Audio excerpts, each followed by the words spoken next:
Well, it's bright and early Tuesday morning here in the lobby of the historic Hotel Orloff here in Nome, Alaska. Just got out of the shower, haven't had breakfast, thought I'd come on YouTube, and I keep looking through the Gold Key and Dell comics, part 3 of that.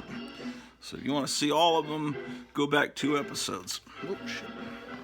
So, ladies and gentlemen, let's see what we got here.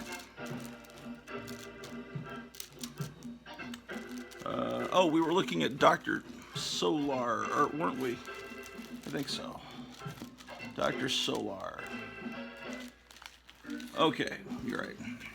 Then we move into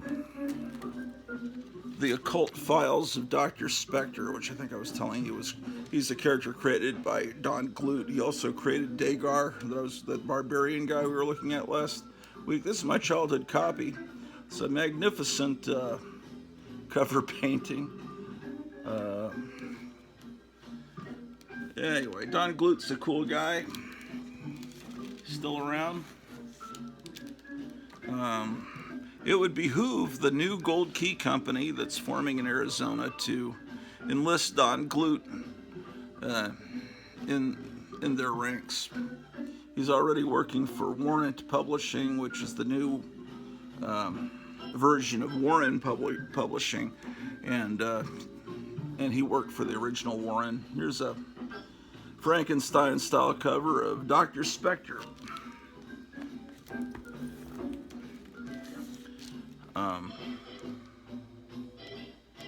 Wait a second. Where's Davy Crockett?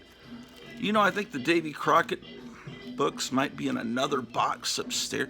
One of the real reasons I was going through these boxes is there were all these cool comics that Kevin Johnson just bought in Mesa, Arizona at his store, Gotham City Comics, and there was a Davy Crockett at the Alamo, and I'm thinking, boy, I want that, and I'm thinking, wait, do I already have that? So I'm kind of going through here to see if I have it, and but I didn't see any Davy. We're already up to Dr. Spectre, and so Davy should have been back in the DAs.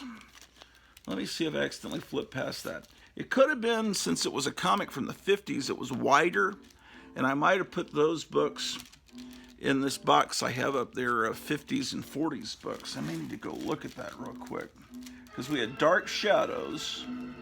We went from Dark Shadows. Davy Crockett should have been after Dark Shadows and before a Deputy Dog. So I think we may go look upstairs for a moment.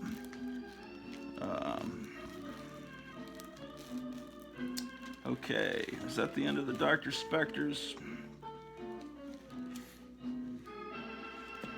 Man, I don't remember what I just showed you. I showed you the Frankenstein one. Did I show you this mummy one? I don't think I showed you that. Did I? I don't know. I get distracted.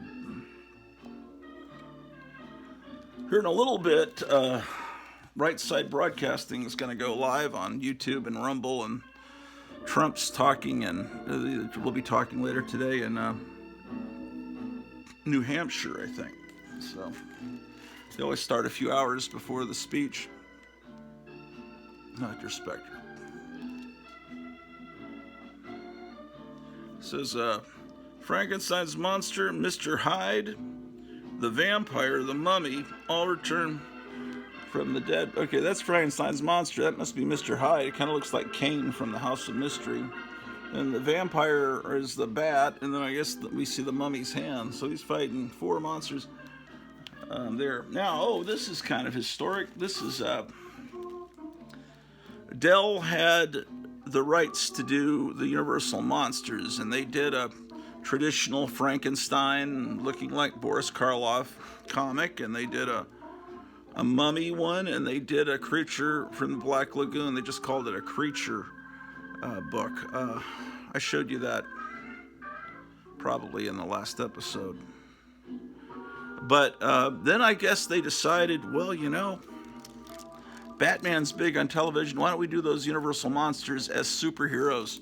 So this was this is a notorious book. It's a kind of beautiful looking, even though I hate Tony Tallarico's art. He knocked it. I have to admit, maybe even the worst baseball player occasionally maybe hits a home run out of luck, maybe. But because I was never good at baseball, but I hit a home run once. I was just amazed. It's like, how did I do that, man? It was just an accident, I think. Dracula, the logo's cool, cover's cool. I mean, he just happened to. I just don't like this artist, but anyway, it's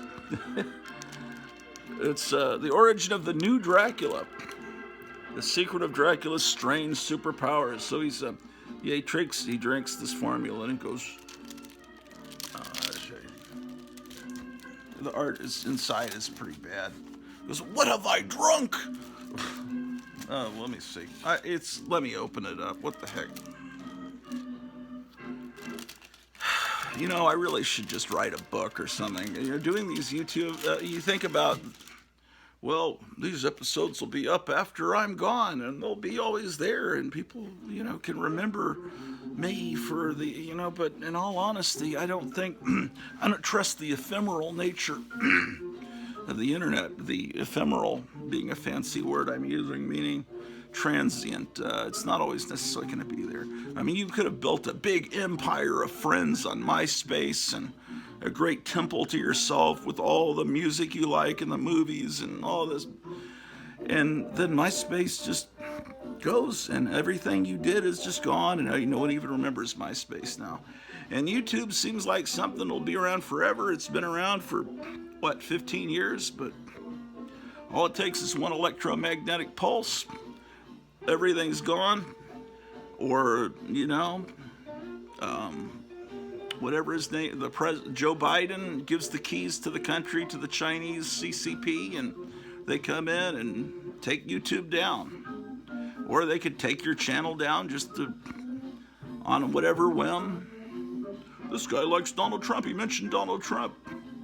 He had AJ playing in the background 2 episodes ago. And then everything's gone, And so, only thing you can really do is record your shows. But I don't know. I mean, what's permanent, But we'll all be forgotten, even the biggest stars from 100 years ago, from the 1920s, Theta Bara, no kid knows them. And even the biggest characters from these comics from TV and radio, the Lone Ranger, no kid knows who the Lone Ranger is anymore. Seriously, they don't. They don't even know who Popeye is. A lot of kids don't, unless their grandparent, sat them down. Here's some cool cartoons. Let's watch them together. And, oh, I like this because it's warm and wonderful to be watching this with my grandfather. But everything's forgotten. I mean, I guess you write it down in a book. That's the safest way for it to be preserved for the ages. Not that these episodes are anything important historically, but kind of nice to be remembered. My older brothers, the 2 firstborn, were born in the 50s, and there's scrapbooks and scrapbooks of pictures of them, right? And then when I came along 10 years later in the 60s, it's like, well, there's a scrapbook filled with pictures of me as a baby, and then it's just pretty much, I don't know. In the 70s, no one was bothering taking pictures, and I don't have many pictures of myself as a kid except the pictures that were taken at school. Really, I guess in the 70s, those photographs that were taken in the 70s look so bad now. Whatever chemicals they used in the 70s, all those photographs turn this garish, horrible color that just makes the 1970s look so horrible to anyone looking back historically at that time. Those ghastly fading colors, but then a lot of people think that World War II everything was black and white. Anyway, it's weird that some people dream in black and white, and I just always wondered, did people dream in black and white before the motion picture was invented, or the first photographs were invented in the 1850s, 40s? Why do people dream in black and white? It's weird. But if you were watching TV all the time in the 1950s and everything's in black and white, I could see your dreams being black and white. I'm just wondering if hundreds of years ago did people dream in black and white? And the only way you can find that out is through books. Books are important. Books survive through wars for the most part. You know, books survive. All right, let's go see if we have a Davy Crockett book upstairs, ladies and gentlemen. Might as well do that. Big noise in the middle of the night last night. My wife, I heard a crash. And I said, oh, yeah, it's nothing. I don't know why I thought it was nothing. Last time a crash happened like that, I was on a live stream with Charlton 66. And the creature from the Black Lagoon had fallen off the wall, ladies and gentlemen. That was a horrible event. The creature was horribly damaged, still is. And I don't know what it would cost to buy a new creature from the Black Lagoon, the one that kind of looks like it's sticking out of the wall. We got it from Walmart for, I don't know, years ago. My wife got it for me as a present from the Walmart catalog.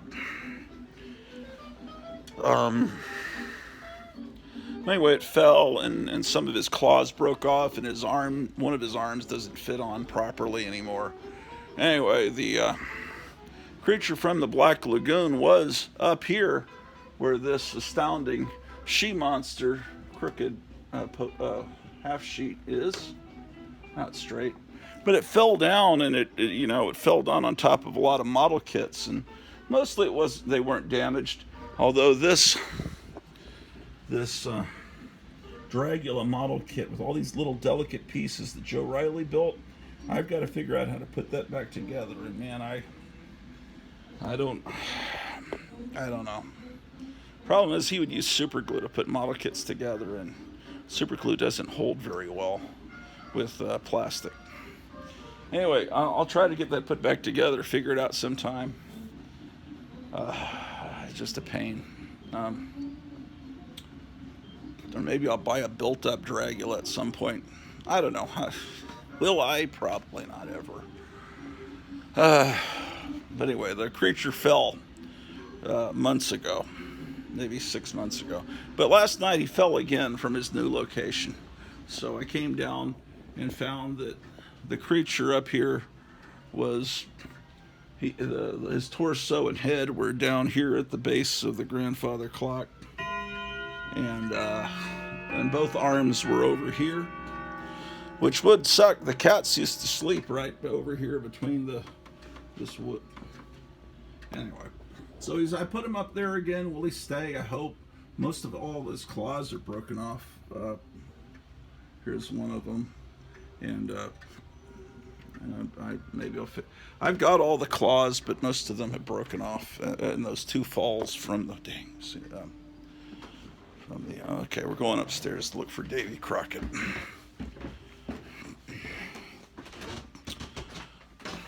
Yeah, I stood where Davy Crockett died at the Alamo. That's my hometown was San Antonio.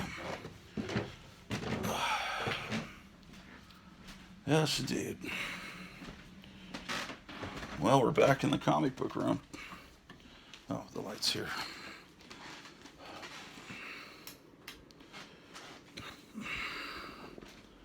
I got this Hulk box in the old country, and I haven't yet put anything in it. I guess I should put maybe Bronze Age Hulk books in there.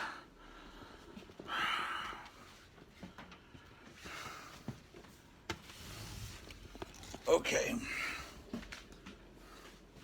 We're going to make this quick. We're not going to be up here too long.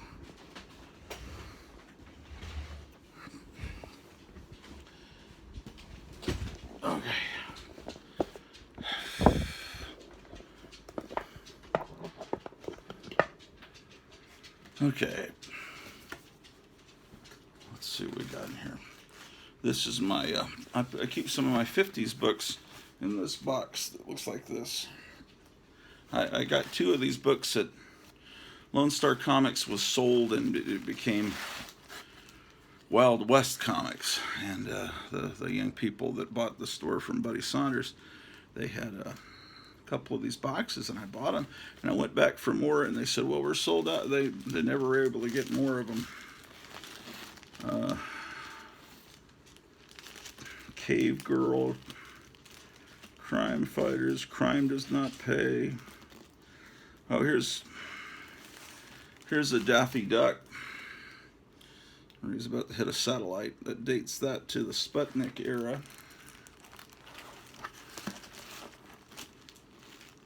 Here's a coverless Dale Evans comic. Man, the artwork's pretty good in these Dale Evans comics. I didn't realize. Oh, this is a DC Dale Evans. So I now know the DC Dale Evans have good art. Ooh, this is not good. I know I've got a Davy Crockett comic, man.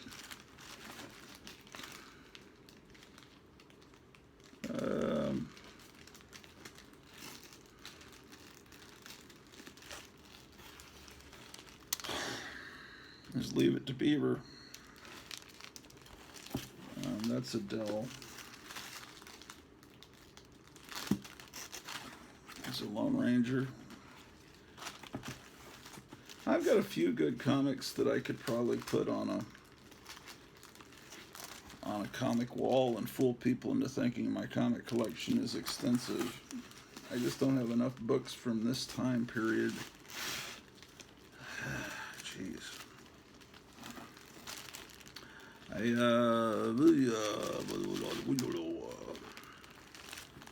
This is the G.I. Joe that it was a G.I. Joe like that.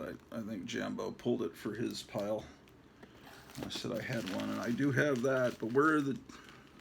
Oh, well, I'll pull the Davy Crockett at the Alamo. If I've already got one, it's not a big deal. But having two Davy Crockett's at the Alamo, and Myers said he already has that book, and I love Davy Crockett, man.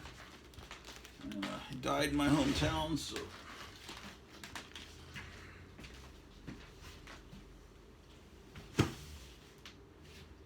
Oh, I gotta get a shot of this. All the pets are together on the same bed. I love when this happens. I gotta record this for posterity. Look at that.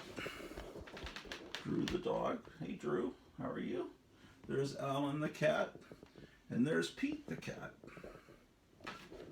Let's see, we get them all in one shot. Oh, let's see. Look at that, man. Incredible. That's the closest Drew and Alan have been. Uh-oh. What's Drew gonna do? She's gonna lick herself. Cat wonders, what the heck?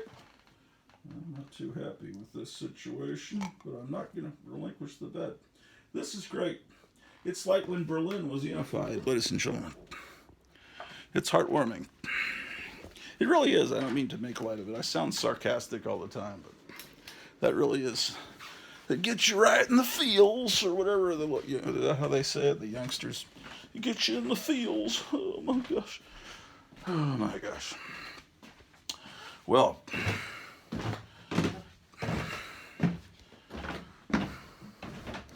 So we've looked for Davy Crockett. We talked about the creature from the Black Lagoon falling twice. What else can we talk about on this historic episode of the Hotel Orloff program? Well, my hair is getting drier from the shower, so I think I'll comb it. I probably need a haircut, ladies and gentlemen. That is a certainty.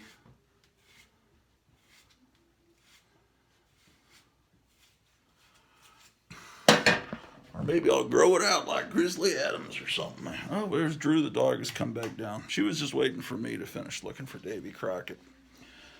She had no intention of hanging out with a cat. She wants to come down here and watch the Donald Trump speech with me. And the cats love that bed up there in room 42 on the 6th floor. Room 42 of the 6th floor, right next to the comic book vault. We're going to have to... We don't let guests stay in that room because we're going to have to... I'm probably going to have to wash those sheets, though, at some point. They're probably covered with cat hair, ladies and gentlemen. Okay, well, we were talking about the new Dracula superhero comic.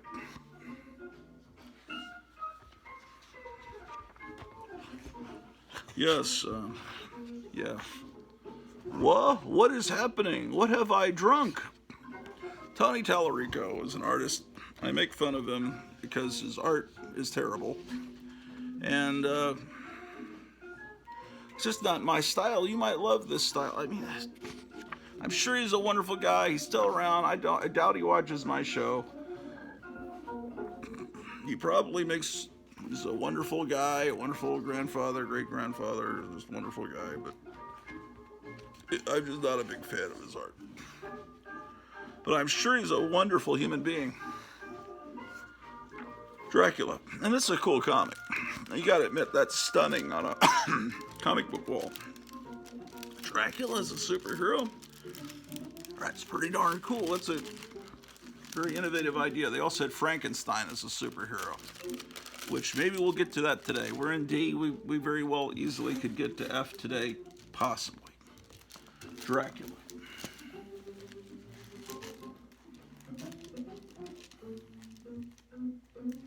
Oh, we're coming up to Flash Gordon, ladies and gentlemen. From Dracula, we go to Dragoon Wells Massacre. This book is a Dell that was sent to me by Gotham City Comics for free. Just he added it into a box of books I'd ordered once. Here's an adaptation of the Fantastic Voyage movie. Now, this was a great movie. They are miniaturized. They go in a little miniaturized submarine in through a guy's body. Let's run the ending, and the spaceship comes out through a teardrop. I remember that. What most people remember is just spectacular special effects, but most people remember Raquel Welch. This is probably her most memorable movie.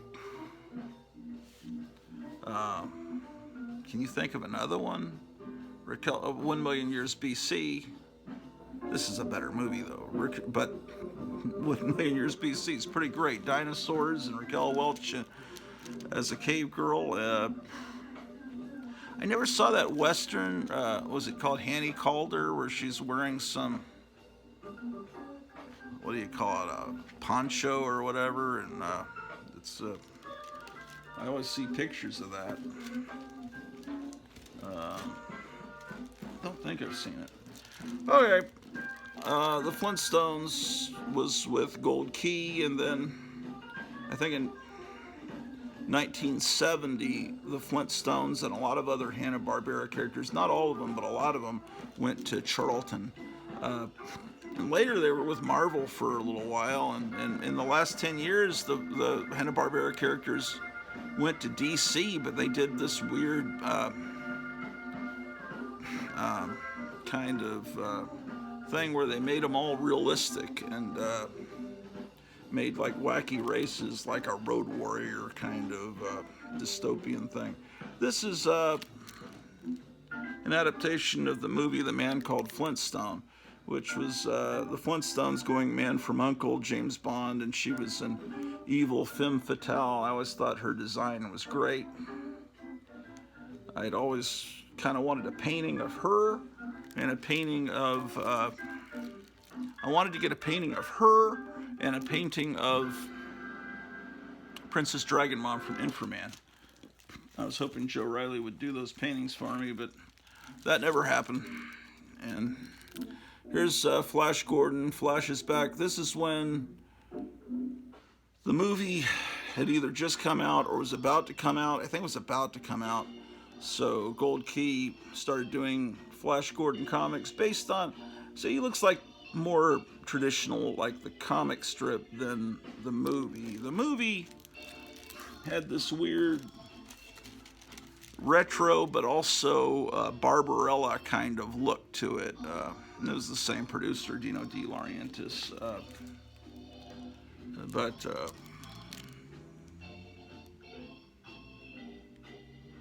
it was a good movie. I enjoyed it. I remember seeing that really like it was yesterday in the theater.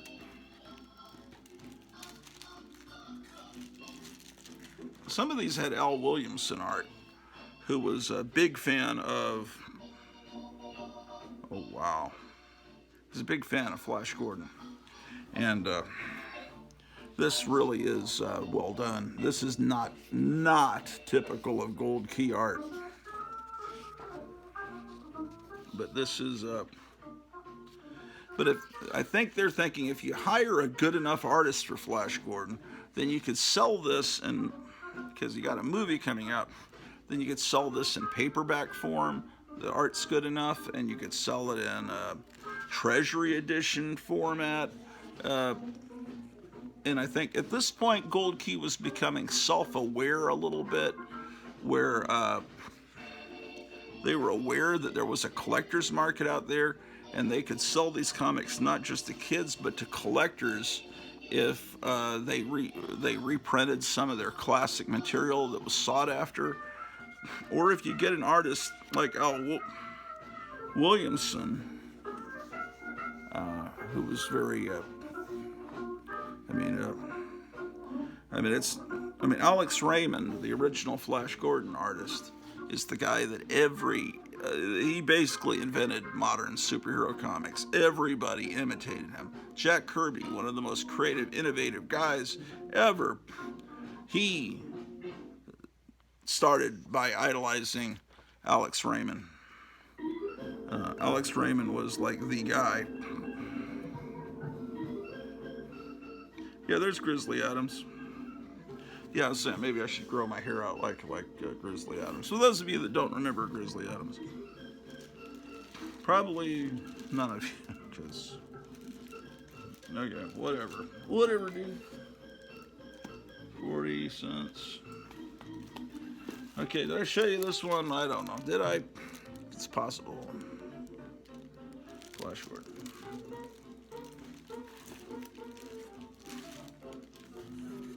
And I remember they had these at Lone Star Comics, I think.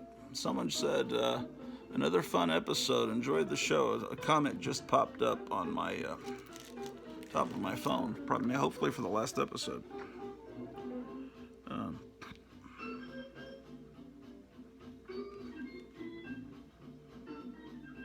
No, here the art is not by Al Williamson.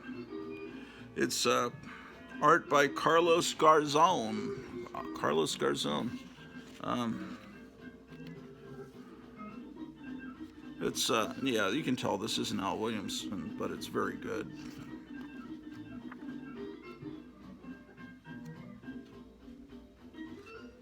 Let the Force be with you. Look, you can get your May the Force be with you shirt. Wow. What a collectible.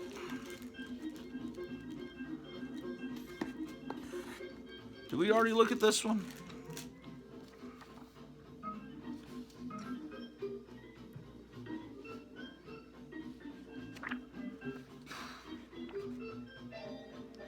Yeah, we looked at this one.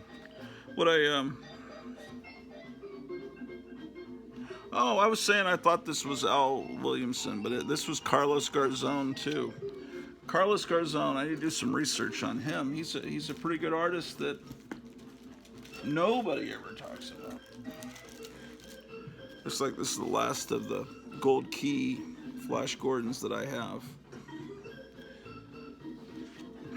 I didn't like the wife beater shirt that Flash Gordon had. I didn't. Just personal preference. This artwork doesn't look as good here. Is this still Carlos Garzón? No, art by Gene Fawcett, or Fawcett, possibly. Okay, he's not quite as good. All right. Then we move to this Dell book, Flying Saucers. The Dell in the 60s, after Dell split with Western Publishing, and Gold Key formed itself as their own company Imagine if there was a country, the gold key with their own flag. They became their own company, and they had those gorgeous painted covers and everything. But Dell was still publishing their own stuff. They usually had painted covers. There was covers like this, which is spectacular, and they had photo covers.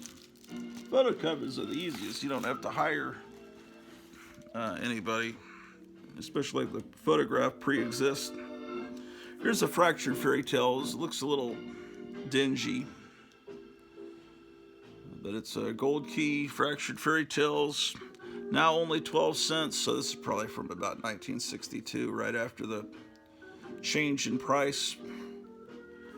It was 10 cents. Now it's only, maybe they went, I think what they did is they went from 10 cents to 15 cents for a couple of months. Then they went back down to 12 and said, now we're only 12 cents. And it kind of fooled kids into thinking, wow, what a deal. That's an old trick. You raise the price up. That's what they did with the gasoline, right? Remember, it went, the first thing that Biden did when he became president is closed off a pipeline, and all of a sudden the gas shot up really high, and then he started selling off all our strategic oil reserves that we need for emergencies or war that Trump had filled back up, and all of a sudden he got the price of gas came down just a little bit, but not back to where it was with Trump. And they said, look at what, and when it went up high, they said the president has you can't blame the president. He has nothing to do with the price of gas. And then as soon as the price came down, it's like, isn't that great what the president's doing? He helped lower the price of gas, but wait, didn't you just say he couldn't do that? Anyway, so well, look what a hero he is. He brought the price of gas down. Okay, so here's what Dell did. So first they did a traditional Frankenstein, where he looks like he did on, Shock Theater or on your local horror movie showcase every Saturday night. This is the traditional Universal Pictures Frankenstein. I can get 104 nights on the back, and that great. So anyway, this came out, and then Dell. That's a atypical painted cover from Dell.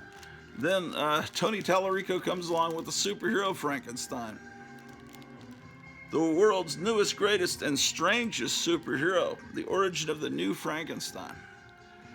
And they did 3 of these. There was the Dracula one we saw, Frankenstein, and then they had a werewolf one. I could have sworn the werewolf is a spy or like a James Bond kind of guy or something. Oh, this is one that would definitely go on a comic book wall if I can ever figure out how to make a comic book wall. Here's Frankenstein Jr. and the Impossibles. I don't know how many comic issues they had of Frankenstein Jr. This is from January of 71. You can tell by the number there, 701. So it'd be 67 January. It's a little grubby, could be used a cleaning, but whatever. Here's Freedom Agent. I think I've got like 3 copies of this, but I'm only seeing one here. I don't know. Freedom Agent. I've got a Frosty the Snowman, Dell 4-color. I don't know.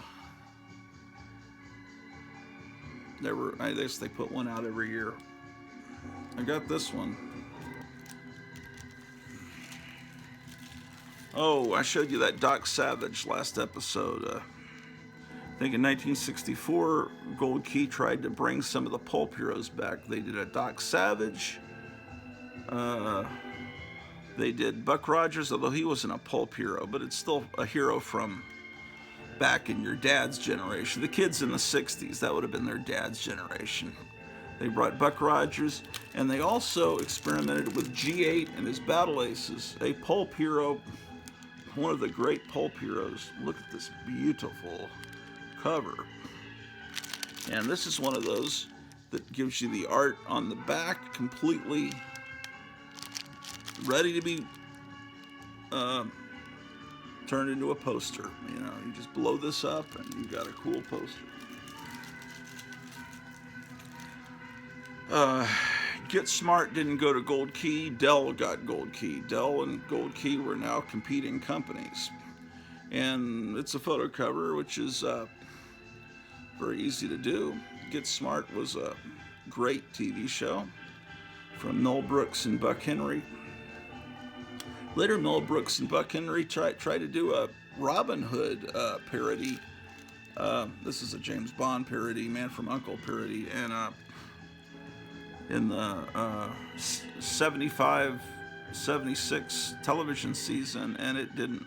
It got terrible ratings and only lasted one season, called When Things Were Rotten.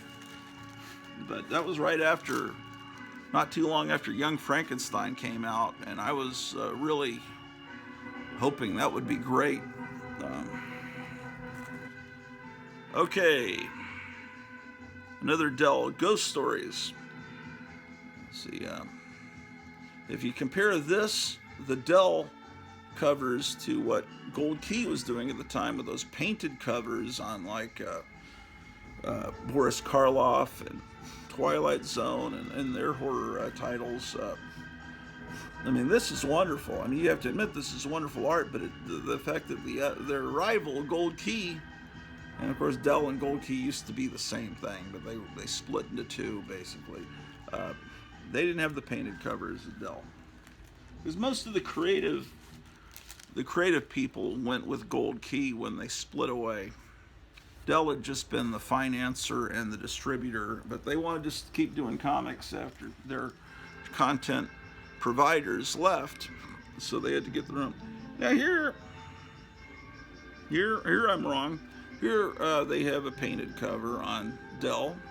Looks like it's probably the same artist that painted that Frankenstein cover we just saw. It's a great painting.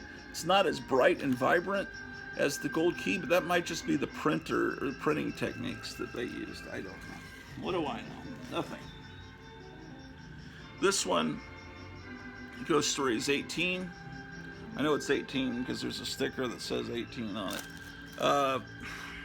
Every time I see this, I think some kid got a red crayon and was coloring on this cover, but that's actually the original art. That's the way it's printed. But it always looks like it was defaced. It's just a great cover. But again, not a painted cover. You get spoiled with those Gold Keys.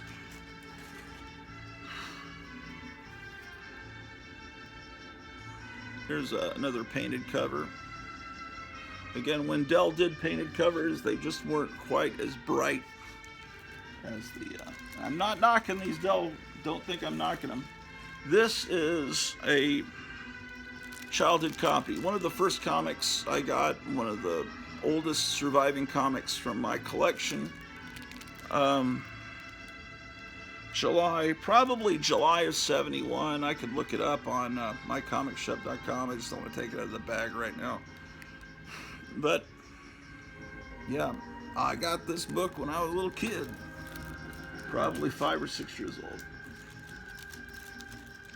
Okay, so we move from Ghost Stories to Gold Key Spotlight on Dagar, the comic that was created by Don Glut. It's a Conan style thing, and see how horrible that UPC code looks. I wish they'd put them on the back covers, but inside the art's magnificent, and the artist, see, by this time, Jesse Santos. By this time in the later 70s, 30 cent era, 76, they started giving you the artist and the writer. Before, Dell and Gold Key never did that, but they realized this might sell to actual comic collectors, and not just little 6-year-olds. The artwork looks kind of like Vampirella from Warren, It looks like if it, you know, you colorize the Vampirella art, because Jesse Santos is probably from the same school of, I don't mean literal school, but the same style of art there were a lot of artists from Spain that were selling their art to Warren, to Vampirella, Creepy Eerie, and then there were artists from the Philippines that also had Spanish last names, because in the Philippines they have Spanish last names. And so a lot of these, I don't know, I'll research it. I'm sure you guys all know Jesse Santos and whether he's from the Philippines or Spain. And I'm kind of guessing the Philippines. I don't know. I'll figure it out later. I'll Wikipedia it. Boy. Ooh, this is a good version of this song. Okay. Sometimes Gold Key would do a adaptation of something popular, and sometimes they'd only do a couple issues of it. I don't know if they only did one issue of the Green Hornet or if they did two, but this is the one I've got. Green Hornet, same producers as Batman. They thought, well, if we had a hit with Batman, we'll do the Green Hornet.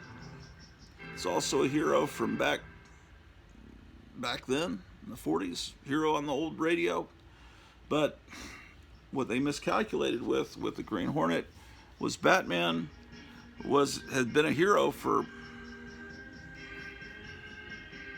about 25 years in comic books, but it was still published and kids knew who Batman was. The Green Hornet had been a little bit forgotten since Green Hornet hadn't been on the radio. I imagine Green Hornet was in the 40s and late 30s, right? Green Hornet was mainly a radio hero. He had been in comic books, but that wasn't his main, and he was in movie serials, but mainly Green Hornet is remembered as a radio show. But the same guy that created the Lone Ranger, George Trendle, maybe it has it here. I can't remember. George Trendle. I don't know. Getting old. But there was the Lone Ranger, right, on the radio. Okay, wore a mask. You know, people thought he was an outlaw, but he was a good guy. Had an Indian companion, Native American companion, Tonto. Right, so he had a lot of money because he had a silver mine, and that's why all his bullets were silver. Right, so his nephew, the Lone Ranger, never married or had children, but he had a nephew that inherited that silver mine, and that nephew grew up and had a kid. That nephew was Dan Reed, right? Wait, or was the Lone Ranger Dan Reed? Or John Reed? Whatever. The nephew of the Lone Ranger, his son grew up, and then Britt Reed was his son. So the Lone Ranger is his grand uncle, right? Is that how it works? Anyway, he's related to the Lone Ranger. And so this came on the radio, and he was a descendant of the Lone Ranger. He's basically the Lone Ranger in modern times.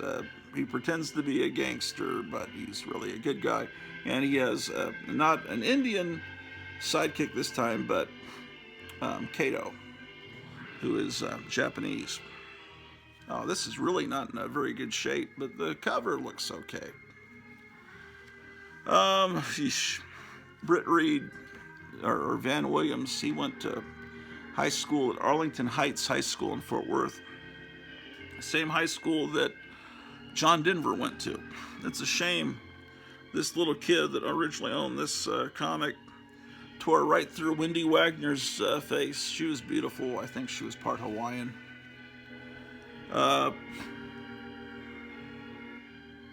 Thanks. Kind of unfortunate the way they they're coloring Asian people just with yellow skin in this comic. That this wasn't. Um, uh, Man, I'm looking at artwork. This is Wally Wood art, isn't it?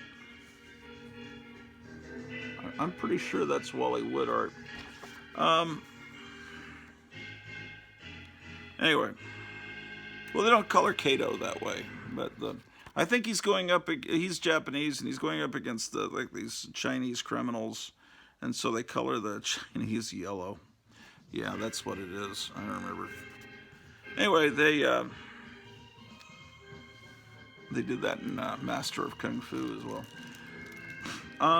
You know something I heard somewhere, and let me just a second.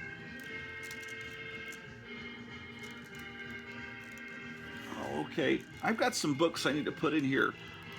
Where did I've got some books upstairs I need to be filing, because I remember recently I got the very first issue of Grimm's Ghost Stories from Gotham City Comics in Mesa, Arizona, and I need to file that in here. That's at 21st. But anyway, what I was going to tell you is when they did these adaptations of these Hanna-Barbera properties like the Funky Phantom or Scooby-Doo or whatever, here's what they would do. The people that owned the characters were a little nervous. Like, you're going to do your own stories in the comics. We don't want them to interfere with, what's happening in our show. We don't want you to portray the characters differently than the way they are on Saturday morning. So what they did, Gold Key, the first 2 issues, they would do adaptations of episodes of the cartoon series from television. There would be straight adaptations. And usually whoever's from Hanna-Barbera is supervising the comic book adaptations, they look at the first 2 issues and say, okay, this is fine, it's staying in line with our cartoon. And then they would just forget about it. So after about 2 issues, then Gold Key would go off and they'd start writing their own storylines, And so that's what I heard somewhere, is the first 2 issues of these are usually right from episodes of the show. Do you care? Probably, because if you're watching this show, you care about little trivia like that. I gotta go upstairs and look for some more books.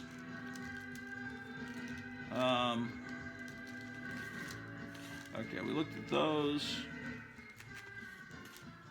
Yeah, this Grimm's Ghost Stories, it had this witch that looked like Nancy Pelosi, or who's that other old lady that looks horrible in the House of Representatives? I forget her name. They wheeled her in, and she'd been gone for 3 months, and she says, "I haven't been gone 3 months. I was here yesterday." It's like, no, you weren't.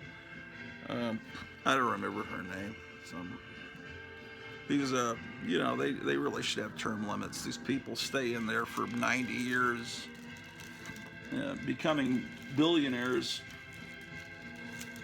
taking bribes and graft and stuff. These Grimm's Ghost Stories aren't any, I already showed you that. They're not in any order. I think I just showed you that one right there. Look, William Shakespeare's on the cover of a Gold Key comic.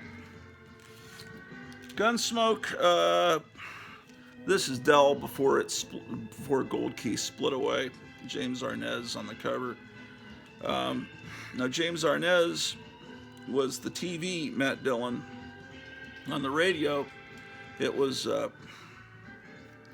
man, what's his name?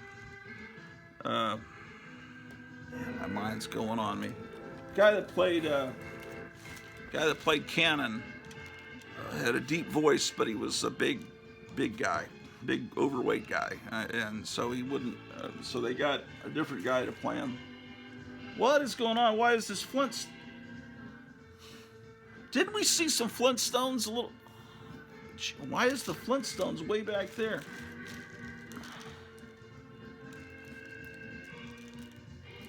What? Fractured Fairy Tales. Flash Gordon. Flying Saucers. Flash Gordon.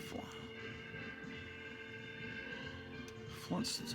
Okay, I don't know. Something's going on weird. This is a different copy than the one we looked at. It's got a big tear. What's going on, man? What is going on? Doc Savage, Dr. Solar. Okay, then there was Fantastic Voyage. Okay, Fantastic Voyage, Flintstones. Oh, I have a Flintstones before Flash Gordon. This is insanity. Okay, so I have 2 copies of that issue. Ghost Stories, Grimm's Ghost Stories, Gunsmoke. Okay. All right. This is, I'm going to file this under F for Flintstones. And this Cave Kids, you could probably fill a whole wall with band covers, and that would be a good one. There's another one of the Little Monsters. We're probably going to get in. We'll probably get into the Little Monsters next episode because we're running out of time. But maybe we could get to them. Okay, I'm going to put this with Flintstones. All right. And if I want to do a painting of that evil secret agent from The Man Called Flintstone, I could use that comic book for reference. I think I have the movie on DVD also. Okay, let's go upstairs, because I think I've got some more comics that need to be filed. It's now almost 9:30. Probably need to get breakfast. Well, the creature's still up there, man. It's disturbing, man. The creature falling off the wall. Do you guys have problems like that?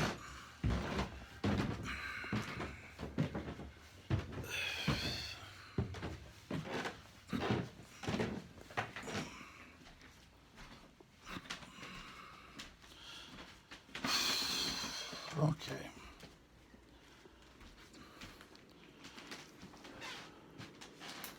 Okay, where would I put the gold key? Over here? No. Over here?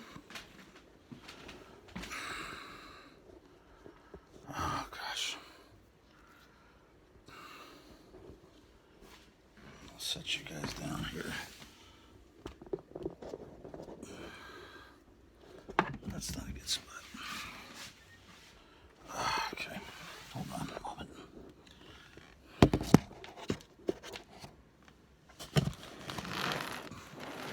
Swamp Things, Teen Titans.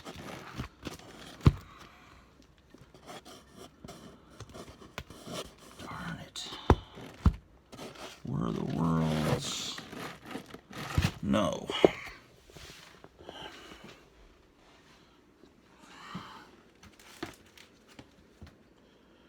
Here's a Lassie. I can file that in with the Dell.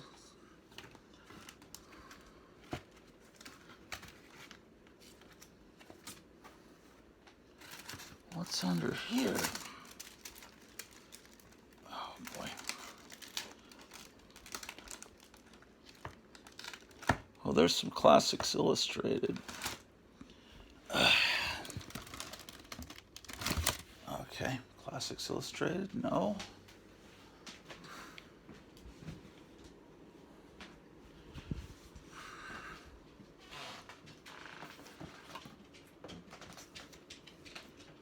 No.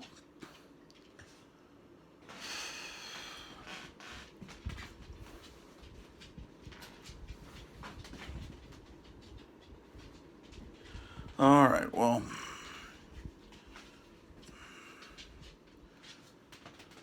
when I find them, I can file them in those boxes. At least, let's move on. We're in the F's, I believe.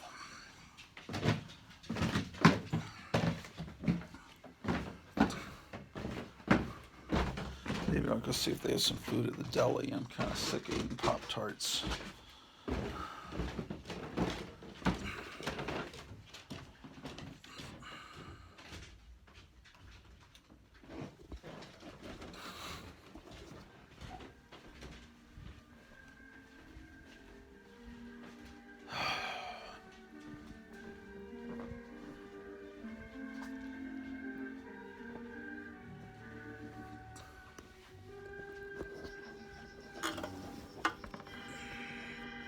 All right.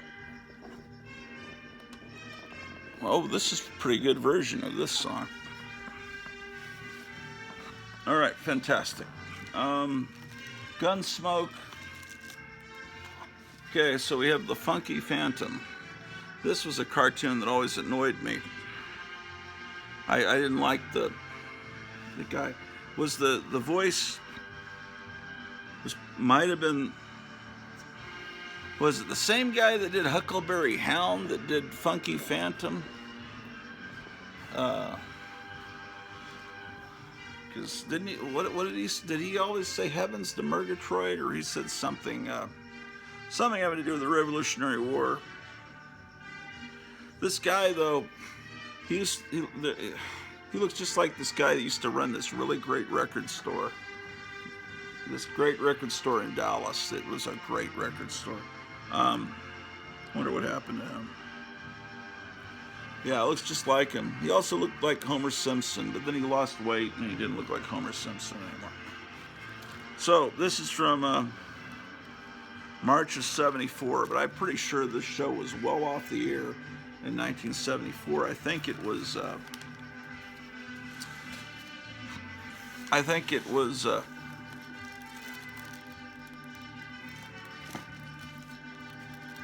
Playing the Lone Ranger theme. How about that? It's the William Tell overture, but you know. Here's another Pebbles Flintstone. Everything's out of order, man.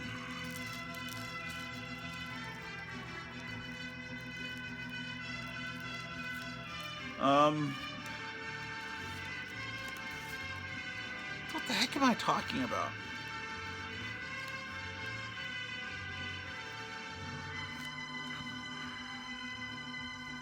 Yeah, usually when you find these old, like, Henry Aldrich comics, they're in, like, this condition, which is why it was so spectacular.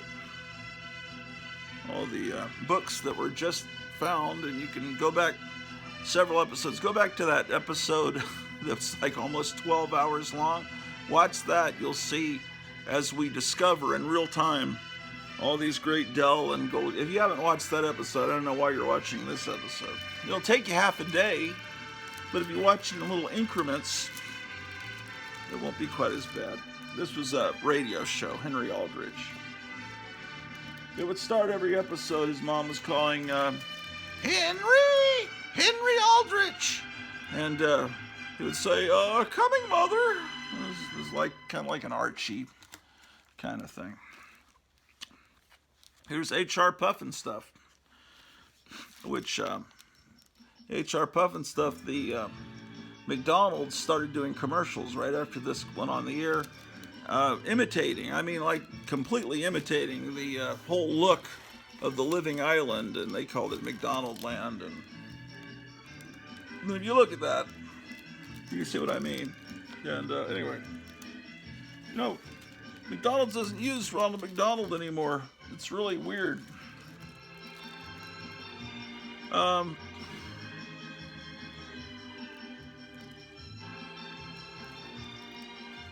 Oh, I see what I did.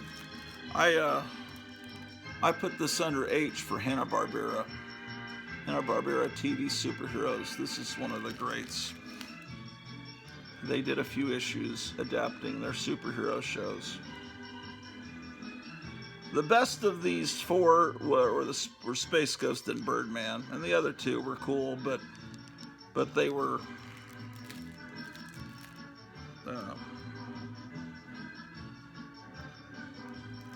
like Space Ghost and Birdman were like the Beatles and the Rolling Stones, and then Shazam and Young Samson and Goliath were kind of like Jerry and the Pacemakers or something. You know, they were also British bands, but they're not remembered as much. Here's, ooh, boy, I could sure use an upgrade on this trashed it's really bad if you look at the staples and everything. But at least I got it. Here's a cartoon I never watched, but I've got this coverless comic book, and somehow I wound up with a record at some point recently that I found at a thrift store recently, meaning in the last 10 years. The Hair Bear Bunch. They were hippie bears. It must have been something really good on the other channel like Bugs Bunny that caused me to never watch the Hair Bear Bunch. Here's Hanna-Barbera Bandwagon. This is a great cover. Especially like this little Addams Family that were from... They were from Snooper and Blabbermouth, right? There was another Addams Family type of group that was in the Flintstones. They were called the Gruesomes, but they looked a little more beatniky, as I recall.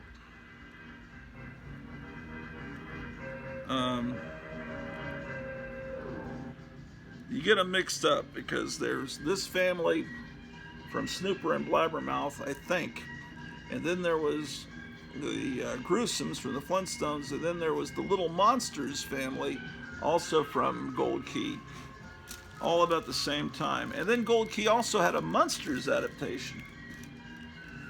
So really, there are 4 different monster families that Gold Key had appearing in their books. Here's the Dell early 60s Huckleberry Hound, and you know that because it says still 10 cents. That means it's very close to the price switchover. Okay, fantastic.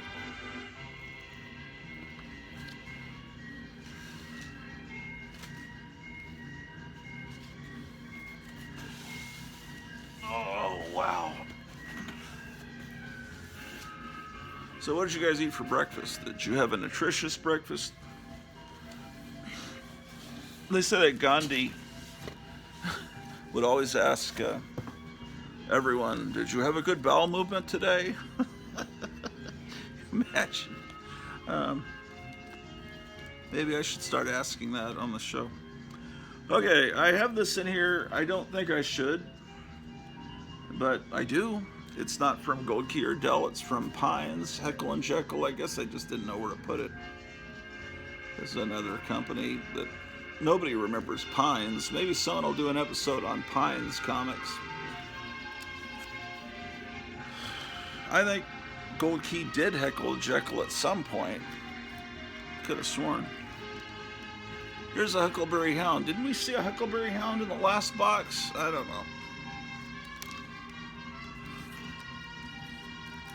Here is an original character from Gold Key, Jet Dream. Now, I would say that this was inspired by by Goldfinger, the James Bond movie, because they had a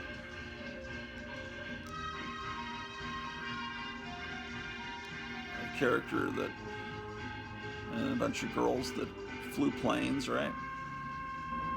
Character, I won't mention her name on this family show, because who knows, the YouTube AI might be offended. Jet Dream, and here's the Jetsons.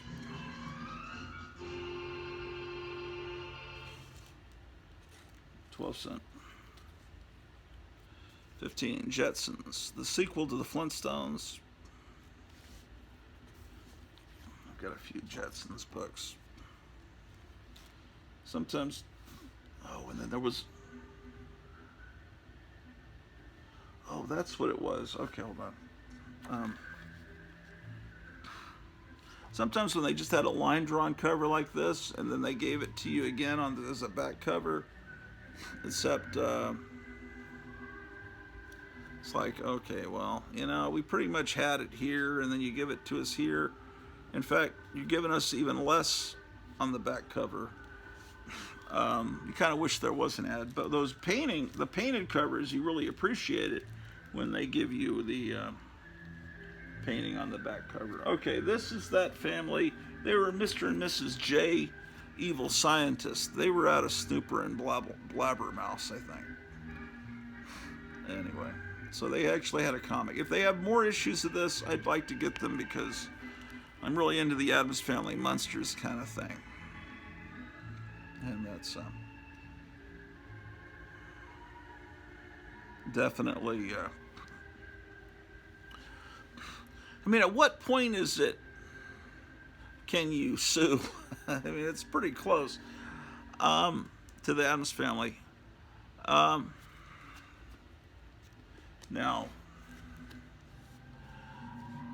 Gold Key did a lot of TV adaptations, and they did Irwin Allen adaptations, like for Voyage to the Bottom of the Sea and stuff. And later they did Land of the Giants and Time Tunnel. Well, Gold Key had an original comic called Space Family Robinson about a family called Robinson that's lost in space. And then suddenly Irwin Allen had a TV show called Lost in Space, and the family's called Robinson, and it's pretty much the same. It's a daughter and a son, and the characters' names aren't the same, and there's no robot, no Dr. Smith, and the spaceship doesn't look the same, but it seemed like, wow, obviously Lost in Space is based on Swiss Family Robinson, and Space Family... Well, anyway, question is, should Gold Key sue Irwin Allen? And they decided not to because they're working with Irwin Allen. Obviously, Irwin Allen had seen that comic book because he's, obviously. And so... they didn't sue because they didn't want to mess up their relationship with Irwin Allen. But they did take advantage of it, and then they still called their book Space Family Robinson, but they added Lost in Space in giant letters underneath that.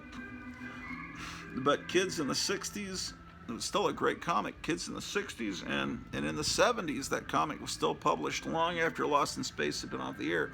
But I was watching it in reruns in San Antonio, and I would pick up the comic, and I'd think, this comic's cool, but why is it different from the show? Because all the other Gold Key comics that were tied in with Irwin Allen properties were like the shows, and I never really knew, but they just it was just the way it was. They took advantage of the name. This is a reprint comic, Gold Key reprinting. There was a Dell comic that this came from. So, and Gotham City Comics just got that original one in, and I said, put that in my pile because I'm a big John Carter person. And it's probably going to be expensive, but this is the stuff that I love. And I need some reading glasses here. These are horrible. They make me look like a complete insane person. I bought them at the Dollar Tree back in the old country. Yeah. This is April of '64. Same. But I see that it's copyright 1952, so that's when... Oh, I look terrible. They updated. He's no longer a Civil War soldier. He's like a modern soldier, probably Korean War era, obviously. But it's a adaptation of John Carter Mars. That's weird that they're saying still only 12 cents in 1964. because the prices didn't go up to 15 cents until much later. So that's 64 April, and then this one's from that was April. This is October of 64. The sequel, which gets into the Gods of Mars book, and this is,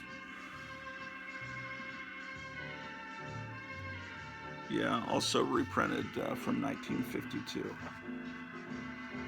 So I'll be happy to get the original. I don't know if there were 2 books. I don't remember how many John Carter books he found. But if you're watching this, Kevin, I'm sure you are, make sure any other John Carter books you find, throw them in my pile. Okay, and this is, that last one was an adaptation, 6410. This is, oh boy. Oh, this is in between. This is 64, 7. Okay, this is July of 64. Yeah, so this one is in between. So Gods of Mars was a sequel to The Princess of Mars, and look at that great art.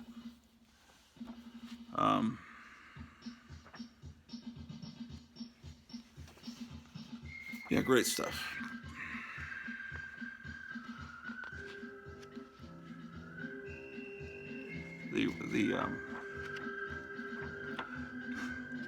These books inspired people like Ray Bradbury to become a writer, and inspired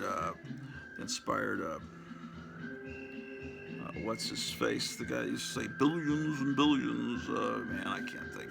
Anyway, lots of people became scientists and science fiction writers, and they were inspired by John Carter. The books were extremely popular. Edgar Rice Burroughs had a bunch of different heroes back then, but Tarzan and John Carter were his big heroes. Tarzan was easily adapted into movies. A movie set on another planet with animals with multiple legs that was harder to do, and the Tharks were 10, 12, 15 feet tall. And they had 4 arms. That would be kind of hard to do for Hollywood. So, because there weren't movies made of John Carter, he kind of fell from the popular consciousness. And over the years, there was this comic adaptation, and the one it reprinted in the early 50s from Dell, and then there was DC did some John Carter stories, then Marvel did some, and those were both great. Now Dynamite's doing these comics just to sell this character Deja Thoris. They just call the comics Deja Thoris because the people buy the covers just because they have pinup covers of her on the cover. Anyway, Disney did a movie version that was pretty good about 10, 15 years ago.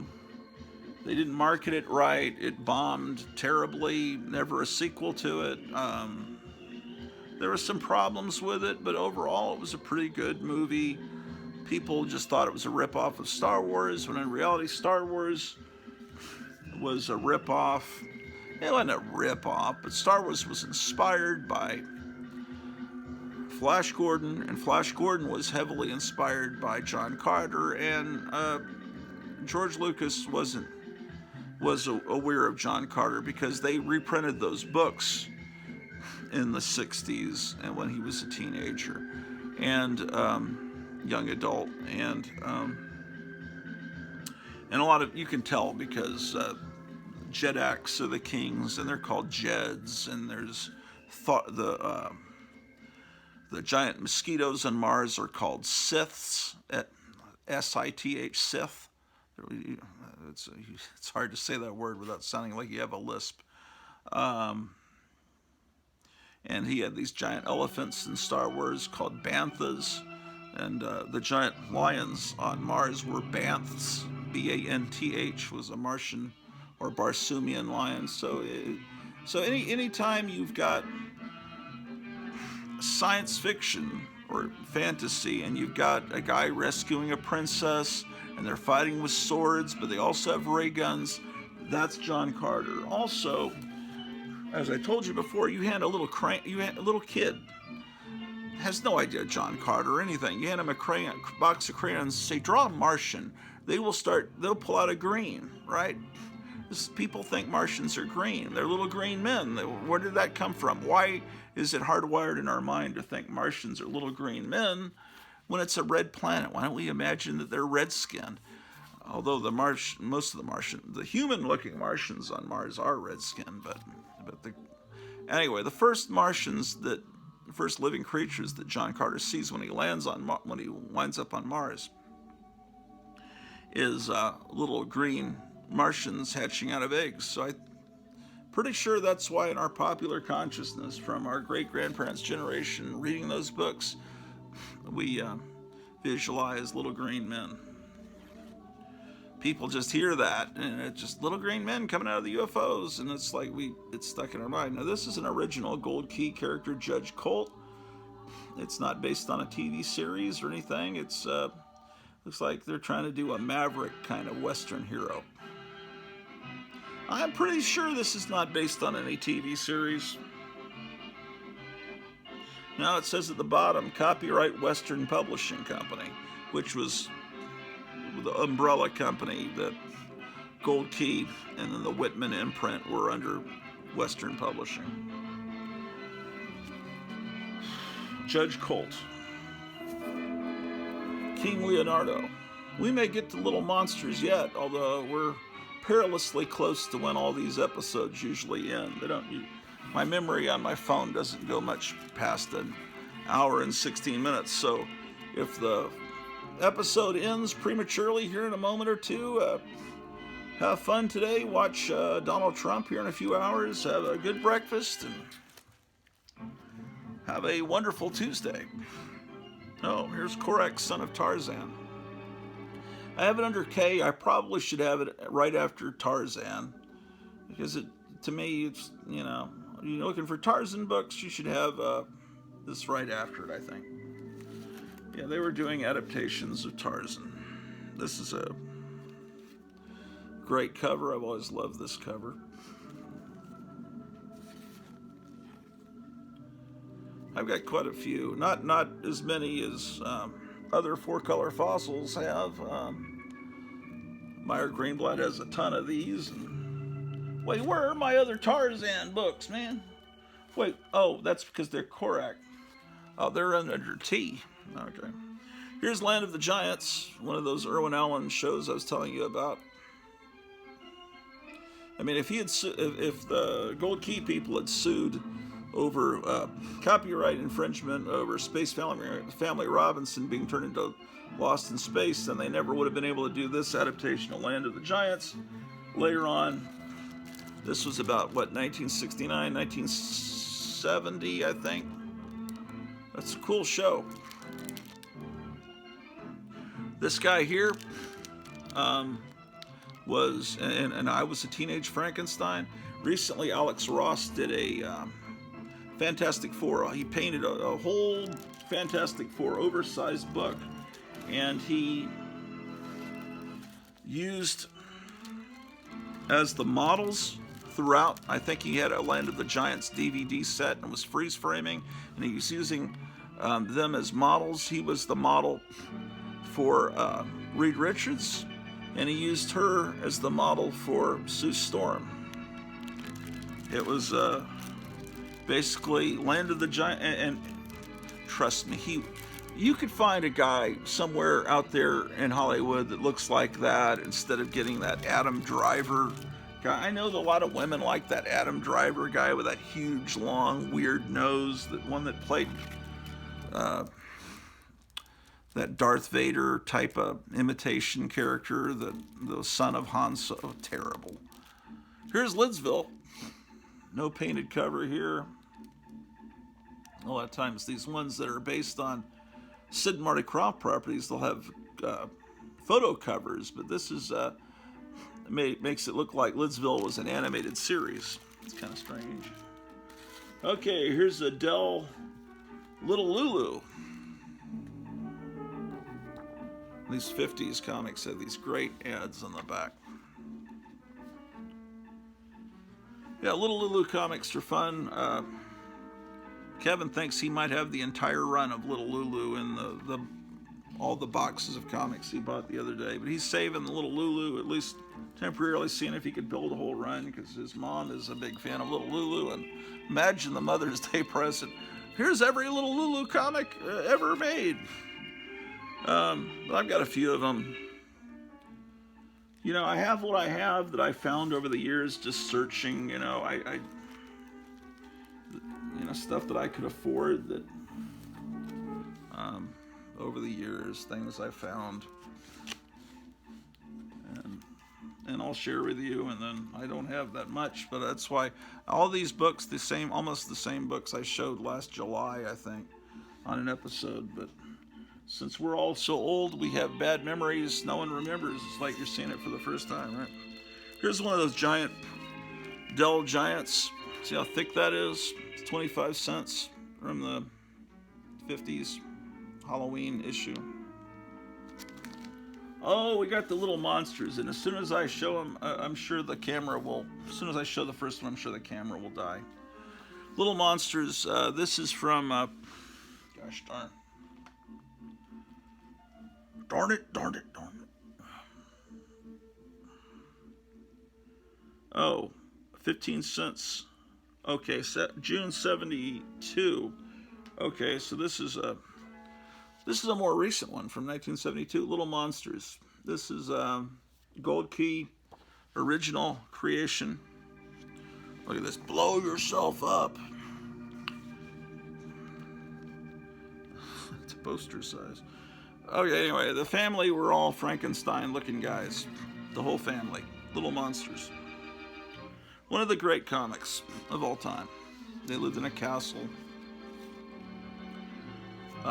See, little boy looked like Frankenstein. The daughter, even the mother looked like there was a whole race of Frankenstein people. Trying to find the mother. Oh, there we are. We got a family portrait of them. This was a comic I loved. Okay, I think this is a childhood copy. This is probably the first one I ever got from a Whitman pack. And let's find out when it's from.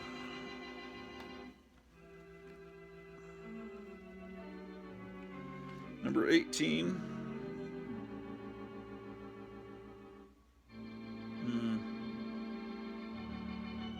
Man, it didn't tell you. It says copyright 1966. This isn't from 66, so because 66 that would have been 12 cents. But anyway, it's probably from about 1971. Here's another one. Well loved. I don't think this is a childhood copy. I never would have torn a comic like that. Not something I would have done. This one says December of 71. In the 70s, a lot of these are reprints of the 60s ones.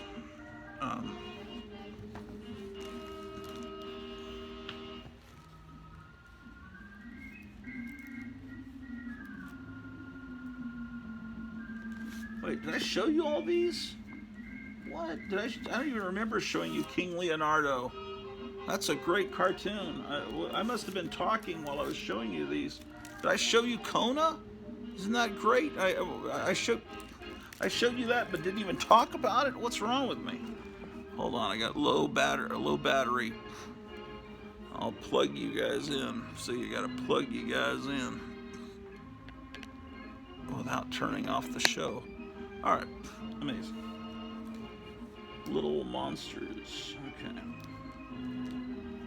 Here's an older one, 12 cents from June of 67.